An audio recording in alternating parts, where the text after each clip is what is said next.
One of the questions that I have struggled with for quite a few years now, and I'm talking ever since I was an adolescent. I'm 31 now, so over a good decade, is was dating always this hard, or was it just me? And as I visited and lived in different countries, and I studied game and seduction, read books, even paid coaches, and went out and really took action. I was not just an armchair warrior. I've come to the conclusion that it's a mix of both. It's not the answer a lot of people want to hear. The fact of the matter is that we're living in an era now where we have a lot of new elements in the mix.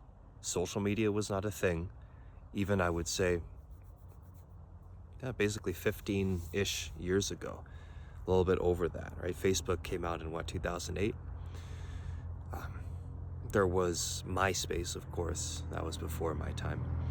But generally speaking, the advent of social media undeniably created a new element and a new layer of the game, because now, as opposed to, as a lot of people have pointed out, as opposed to only having access pretty much to women or men in your geographic region, now the entire world is open to you. Now you have Instagram and through it, in the palm of your hand, access to virtually anyone else on the planet with an account.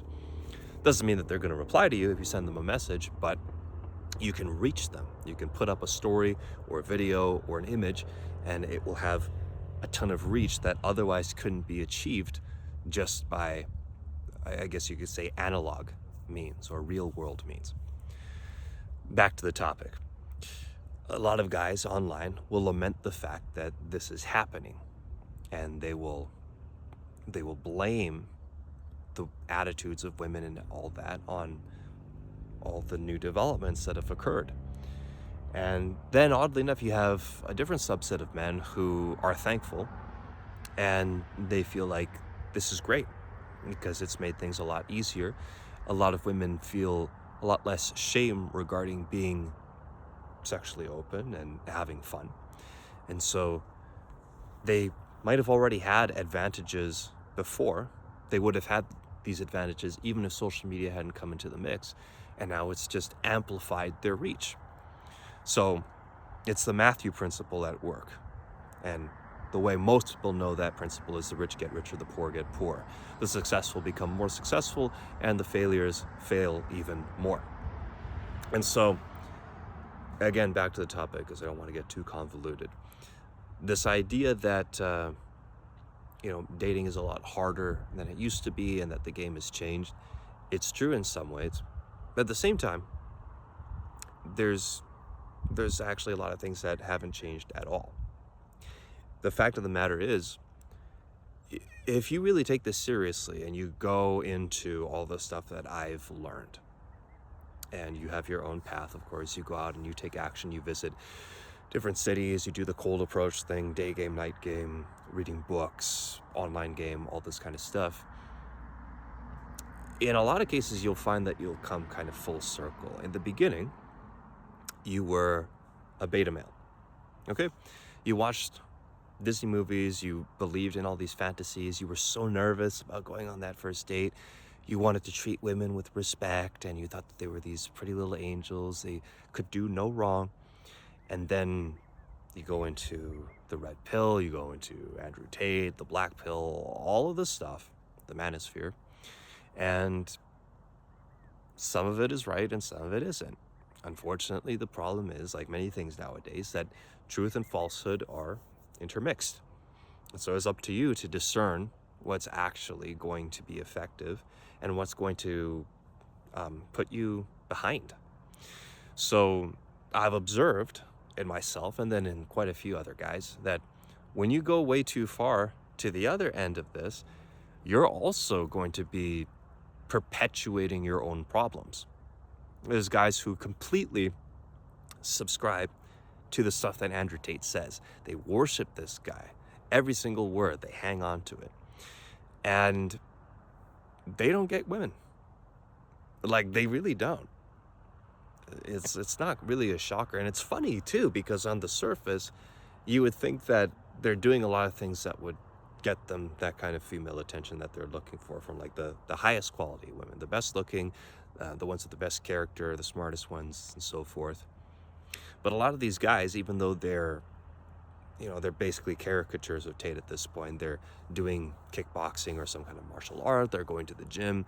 They might start to dress a lot more snazzy, get tattoos, piercing, wear jewelry, get a nice car, start a business. Not necessarily bad things.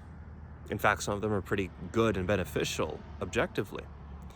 But the attitude and the kind of mindset that they're bringing to these situations is keeping them trapped. It's keeping them in a position where they're not able to progress beyond that and use their own judgment to find the best ones. I don't know if that makes sense. In other words, a lot of these guys went through the ends of the earth in order to get all these material things or all these surface level things that they thought were going to be the answer to their problems. They got muscle, they got money, they got status, whatever it is. And it really didn't make as much of a difference as they thought it would.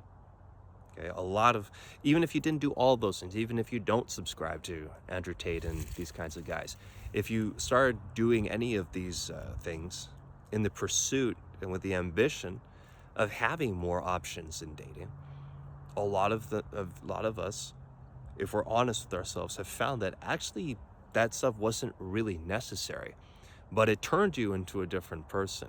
Going to the gym for years and years and pushing your body and forcing yourself to power through and be more disciplined and educate yourself about nutrition is one example. It may not necessarily get you more women, but it did make you a more interesting person, as opposed to the guy who didn't try at all. But this is the point of contention, because the fact of the matter is there's guys out there who didn't do any of this stuff, and they just messed around and they went out and did their own thing, and a lot of them were still pretty successful. And that's why when you're out in public, sometimes you'll scratch your head and think, how is this dude with her? She's way out of his league. But that's a faulty belief. That's a faulty mindset, because that's what you've been conditioned to believe. And if you really open your eyes and your ears and you pay attention, we're conditioned as men about this stuff since we come out of the womb almost. Hollywood, movies, music, society, get a lot of money. The guy with a lot of money is going to have a good-looking woman, get a sports car, get in great shape, all this kind of stuff. But those things are not any guarantee that you're going to get the women that you want. And you'll find that, if you do put yourself out there, some of the best seducers, some of the guys who get the best looking women and the highest quality women too, women who are actually nice people and decent to be around, they actually might be pretty deficient in some of these areas. They might be short. They might not have the best facial aesthetics. They might not have that much money. They may not have a nice car or a car at all. But oddly enough, despite those flaws, they're still able to get a lot more success in this area than other guys are who were just completely obsessed by it. And they were completely just bought into this idea that you have to be super disciplined and you have to sacrifice, and life is this giant grind, and you're going to be amply rewarded afterwards if you just put in the time and you do the stuff that other guys aren't willing to do. There's some truth to that, but it's not really guaranteed. A lot of guys don't like to hear that either. They think, oh, well, it's guaranteed 100%. Yeah, if you get a six-pack, then you're going to get a lot of hot women. Well, you've probably never been to a party before, like a pool party or something, where there were good-looking guys there. Now, whether they were natural or on steroids or something is a different discussion, but it's even more sad when a guy has taken some kind of drugs to achieve a certain look, and he's just off in the corner, or if he's with his mates and he's just downing shots and he's leering at the girls. He wants them, but he can't talk to them. He has no aura, he has no pull, he has no game, riz, whatever you want to call it. On the other hand, you got the guy who maybe he's halfway fit, or even a little bit, he's got a bit of a pooch, but he's outgoing. He knows how to have fun. He's secure in himself. He doesn't feel like he's so fixated on what other people, other guys think of him. He just puts himself out there, and he concentrated on the things that are pretty much the most important and give them the highest payout and the highest leverage, which is just actually learning how to interact and talk to these women, whether it's online or in person. So to bring this video to a close, a lot of guys will complain that, well, I'm not this and that, I'm not 6 foot, or I'm not this race, or I don't have a certain level of income, so that's why women are rejecting me. That's why I don't have the success I want. If I just get this thing, then everything's going to completely change. That's a very dangerous path. In German, we say, du bist auf dem Holzweg, right? That's a dangerous path, because you might be very, very upset and feel quite empty afterwards, and you have, on paper, reached this ephemeral level, but you didn't quite get what you were expecting out of it. So the answer is, do these things because you want to do them. It's okay to acknowledge the fact that, yes, it might make things a little bit easier. I mean, I'm not going to sit here and argue against logic that a guy who is in shape, a guy who does have a nice amount of money and earns it in a way that grants him a lot of freedom, like in an online business, a guy who is well-spoken, a guy who is of a certain race, is not going to have more success than a guy who is extremely out of shape, who has zero dress sense, who has very little income, if any at all, or is in debt, and absolutely has no idea how to interact with other people in real life in a way that's socially calibrated to where he's not coming off super strong or weird or anything, and he can just make a good impression on people. That's no one in their right mind is going to argue that the latter guy is going to have advantages or generally better outcomes than the first guy. So that's it. If I could go back in time, I wouldn't necessarily change anything that brought me to this point, because it needed to happen. And I am also not here to preach the gospel and say that everything that I'm talking about is absolutely correct, because my viewpoints on this might change later on. But this is what I found. And once I started to let go of what I thought was expected of me, then I started to realize that actually a lot of this stuff that you have been exposed to in the Manosphere and the red pill and all this stuff is BS. Hypergamy is BS. Women are not always looking for the better guy. Case in point, women go out with a lot of fucking losers. Women go out with a lot of guys who don't make a lot of money at all and are pretty dumb and have, no ability to defend themselves. A laundry list of things that you would imagine that you've probably been indoctrinated by in this corner of the internet that isn't actually true. It's not. Again, doesn't mean that you should just be okay with that, but you should be doing these things because they feel right for you, right? For example, combat sports and kickboxing, Muay Thai, jiu-jitsu, whatever. I never got into it. I was interested at some point, but I thought to myself, it's just not me. And if that means I'm going to get beaten up or I'm not going to have the same amount of intensity as some other guys, whatever. I really don't care. I don't have a mouth where I'm going to get in trouble because I'm instigating some kind of issues. So I'm not very unlikely I'm ever going to have to engage in a fist fight or something like that. Is it a bad thing to learn how to defend yourself and get involved in martial arts? No. Generally, there's a lot of positives with it. But getting into that just because you feel so insecure about where you are and how you look and how, she wants a guy who can defend her. If she can't find that, she's not going to choose that. No, women choose a lot of guys who are completely defenseless. They're skinny as bean poles, right?